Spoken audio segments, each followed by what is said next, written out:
The Dags.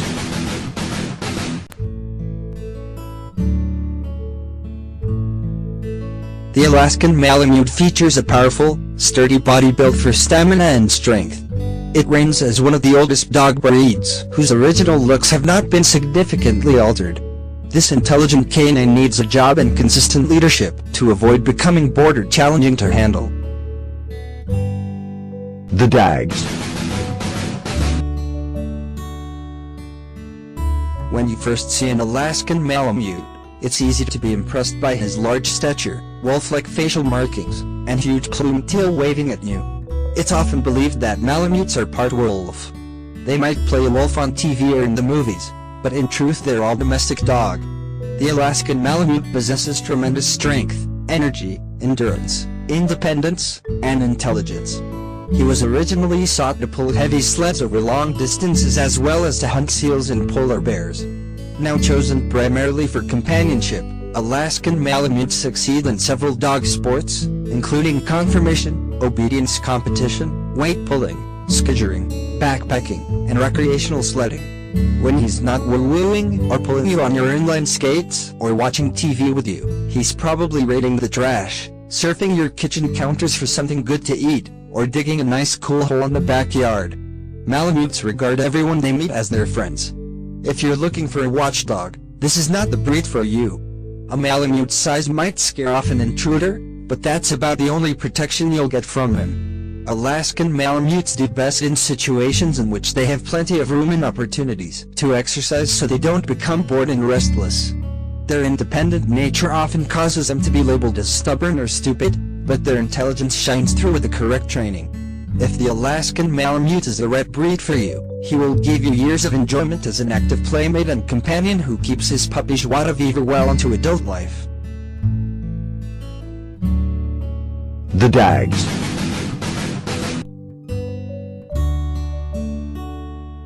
Not recommended for the first-time dog owner, as their intelligence combined with stubbornness can make them a challenge for someone not savvy in dog behavior. Malamutes will challenge for alpha or top position in the household. Everyone who lives with the dog must be able to properly deal with this and clearly establish all family members as higher ranking than the Malamute. Alaskan Malamutes are notorious diggers. Any fencing should be buried so they cannot dig out of their yard. Alaskan Malamutes are a powerful, independent dog who, if not properly trained or exercised, can become destructive or bored. With early socialization and training, Malamutes can learn to get along with other dogs and indoor cats. They'll view outdoor cats and other small animals as fair game. Their high prey drive can cause a Malamute to stalk and kill small animals, including birds, squirrels, cats, and even smaller dogs. They need to be properly socialized and introduced to other companion animals. Alaskan Malamutes shed heavily twice a year. Their thick double coats are not suited for hot climates. Generally a quiet breed, Malamutes rarely bark. They do hold conversations with you, vocally expressing themselves with woo-woo sounds or loud, extensive howls. To get a healthy dog, never buy a puppy from an irresponsible breeder, puppy mill, or pet store. Look for a reputable breeder who tests her breeding dogs to make sure they're free of genetic diseases that they might pass on to the puppies, and that they have sound temperaments. The Dags. History. One of the oldest Arctic sled dogs, the Alaskan Malamute's forebears crossed the land bridge from Siberia to Alaska with native peoples thousands of years ago. One tribe, known as the Malamutes, settled in the northeastern area of the Seward Peninsula, and it's there that the Alaskan Malamute was developed. The dogs were used to hunt seals, chase away polar bears, and pull heavy sledges loaded with food or camp supplies. The Eskimos treated their dogs well and valued them highly.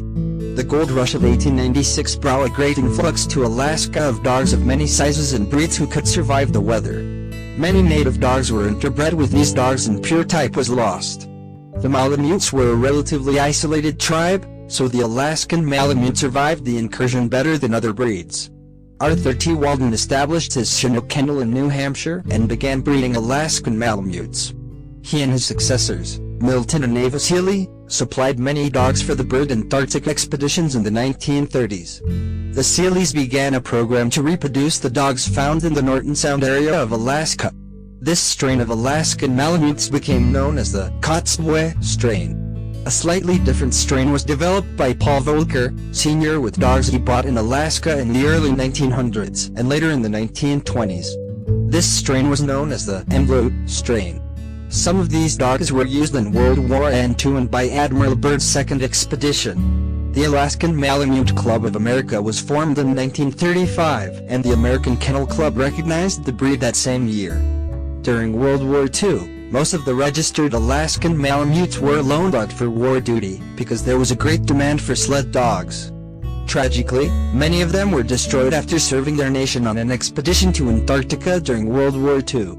All registered Malamutes today can trace their ancestry back to the original Kotzebues or to dogs registered during the open period in the late 1940s. Today, the Alaskan Malamute ranks 57th among the 155 breeds and varieties recognized by the IC. The Dags.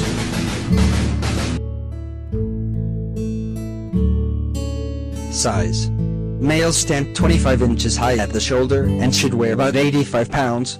Females tend to stand 23 inches high and weigh about 75 pounds. However, it's not unusual for a well-muscled adult to top 100 pounds. In rare instances, so-called giant versions top 140 pounds, but the Malamute body is not designed to carry excess weight. Personality. Alaskan Malamutes will win you over with their playful, outgoing dispositions. They greet everyone as a friend, even strangers and first-time house guests, so they don't make good watchdogs, but they are extremely loyal to their family and friends. Malamutes are pack animals, and they enjoy spending time with their human pack, insisting on being included in all activities that their family undertakes. They're not big-time barkers, but they do howl, and they're known for making a characteristic woo-woo sound. Temperament is affected by a number of factors, including heredity, training, and socialization.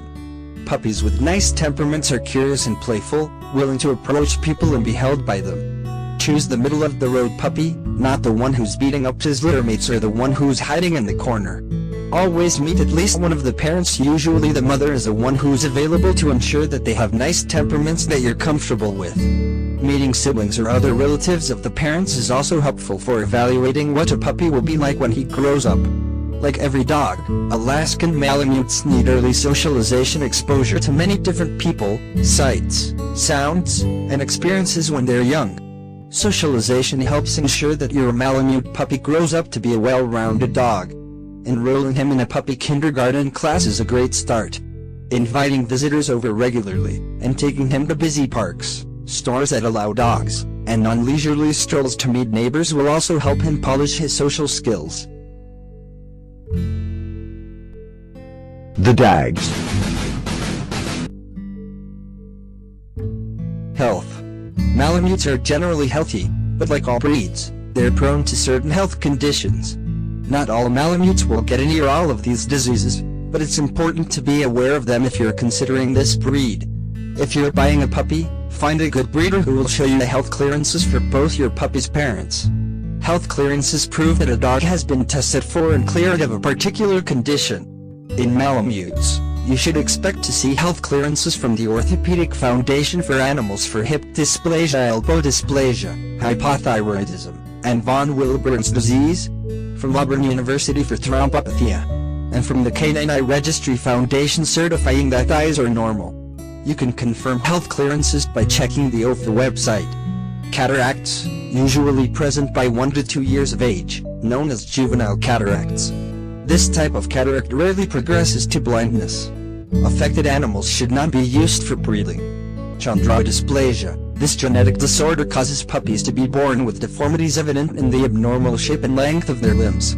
It's commonly referred to as dwarfism. There is now a genetic screening test to determine if the dog carries the gene for this condition. Hip dysplasia. This is a heritable condition in which the T-bone doesn't fit snugly into the hip joint.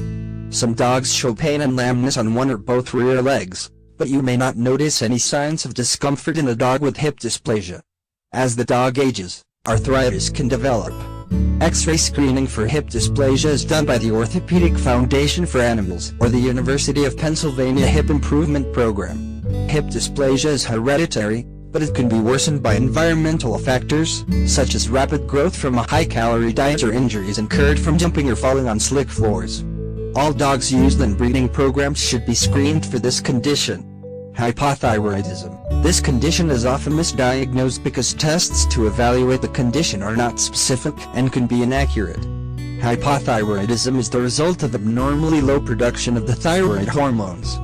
Clinical signs vary depending on the severity of each case, but can include dry, coarse, and/or sparse coat, eye discharge, pale mucous membranes, and mental dullness. Hypothyroidism can be managed well with the thyroid replacement pill daily. Medication must continue throughout the dog's life. Inherited polyneuropathy. This is generally characterized by a lack of coordination and instability that leads to a labored gait described as a bunny hopping gait. The condition varies from mild to severe. An affected dog may fall down, walk on the tops of his feet, or his gait may just look a little off. Onset is usually quite sudden, with most cases noted at approximately 1 year of age. Hemorrhapia. This usually begins to show when the puppy is 8 weeks old and can be recognized easily by observant owners. Affected dogs bump into or stumble over things.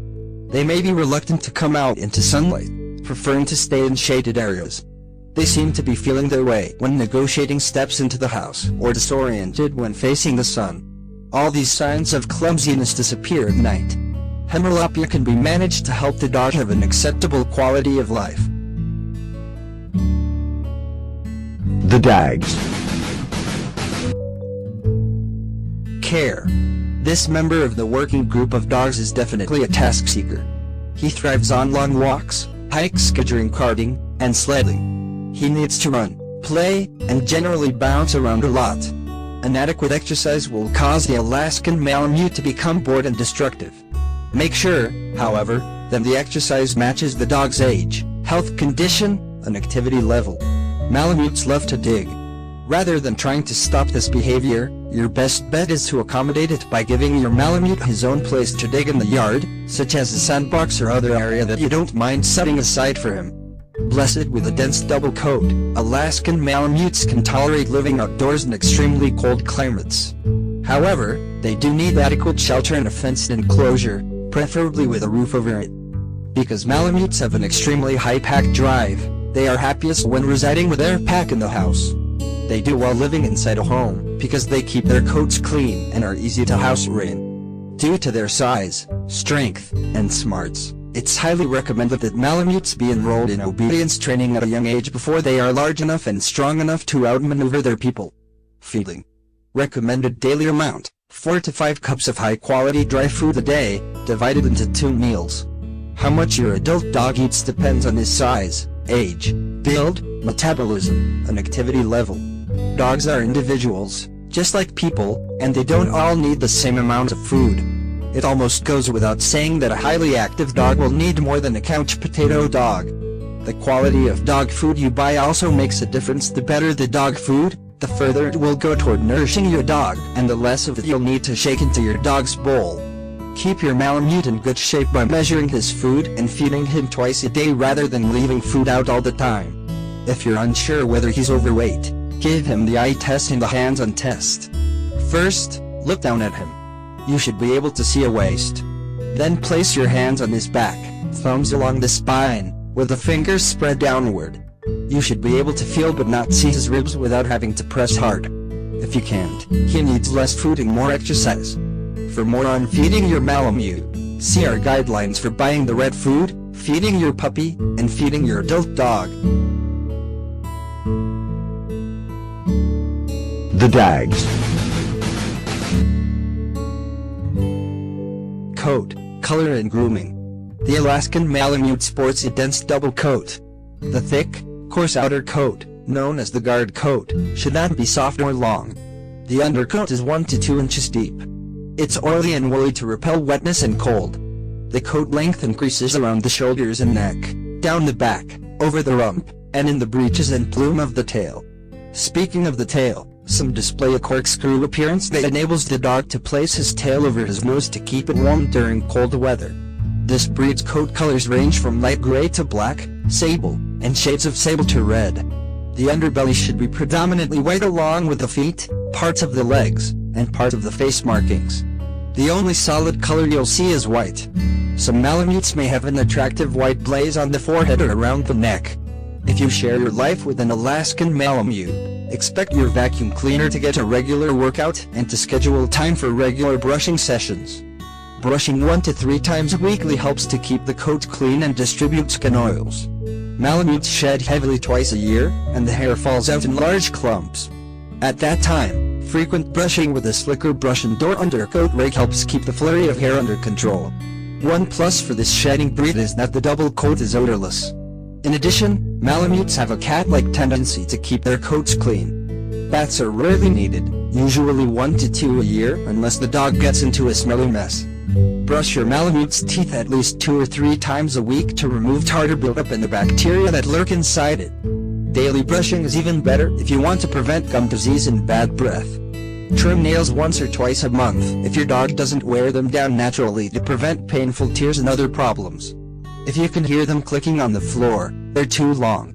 Dog toenails have blood vessels in them, and if you cut too far you can cause bleeding and your dog may not cooperate the next time he sees the nail clippers come out. So, if you're not experienced trimming dog nails, ask a vet or groomer for pointers. His ears should be checked weekly for redness or a bad odor, which can indicate an infection. When you check your dog's ears, wipe them out with a cotton ball dampened with gentle, pH-balanced ear cleaner to help prevent infections. Don't insert anything into the ear canal, just clean the outer ear. Begin accustoming your Malamute to being brushed and examined when he's a puppy. Handle his paws frequently. Dogs are touchy about their feet and look inside his mouth. Make grooming a positive experience filled with praise and rewards, and you'll lay the groundwork for easy veterinary exams and other handling when he's an adult. As you groom, check for sores, rashes, or signs of infection such as redness, tenderness, or inflammation on the skin, in the nose, mouth, and eyes, and on the feet. Eyes should be clear, with no redness or discharge. Your careful weekly exam will help you spot potential health problems early. The Dags. Children and other pets. Malamutes are patient with children and love the attention they get from them, but fast-growing, energetic Alaskan Malamute puppies can easily overpower a young child under age 5. In their exuberance, they can knock a child over. Always teach children how to approach and touch dogs, and always supervise any interactions between dogs and young children to prevent any biting or ear or tail pulling on the part of either party. Teach your child never to approach any dog while he's sleeping or eating, or to try to take the dog's food away. No dog should ever be left unsupervised with a child. With early socialization and training, your Malamute should get along well with other dogs. He may chase small animals such as cats, unless brought up with them and taught not to. It's vital to properly introduce him to other animals in the household and supervise their interactions. He'll consider outdoor cats and other small animals fair game. Rescue groups. Malamutes are often purchased without any clear understanding of what goes into owning one. There are many Malamutes in need of adoption and or fostering. There are a number of rescues that we have not listed. If you don't see a rescue listed for your area, contact the National Breed Club or a local breed club and they can point you toward a Malamute rescue.